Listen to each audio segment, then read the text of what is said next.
Moje ime je David, star sem 27 let, prihajam iz Trbovelj, kjer sem obiskoval tudi srednjo šolo, šolanje nadaljeval v Ljubljani. Je bilo potrebno biti res proaktiven, res samoiniciativen in samozavesten.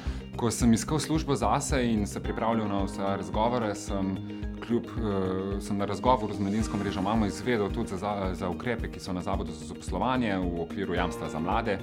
Jamstvo za mlade v Sloveniji ponuja veliko možnosti na poti pomoči mladim do zaposlitve. Sam sem se odločil za prvi izziv. Zakaj? Ker daje nek argument na razgovoru za zaposlitev in hkrati tako delodajalcu kot meni dolgoročno sodelovanje in dolgoročno stabilnost. Zaposlen sem na mladinski mreži Mama kot pomočnik vodje projektov, hkrati pa skrbim predvsem za komunikacijo preko vseh komunikacijskih kanalov in komunikacijo z vsemi našimi članicami mladinskimi centri. Sem v svojem življenju predvsem bolj miren, predvsem bolj stabilen in hkrati imam voljo, da lahko odkrivam nove kreativnosti v poslu. Kot največja dodana vrednost Jamstva za mlade izpostavljam ravno tisto motivacijo. Motivacijo, ki jo mlad človek ob uporabi ukrepov iz Jamstva za mlade dobi na poti do svoje zaposlitve.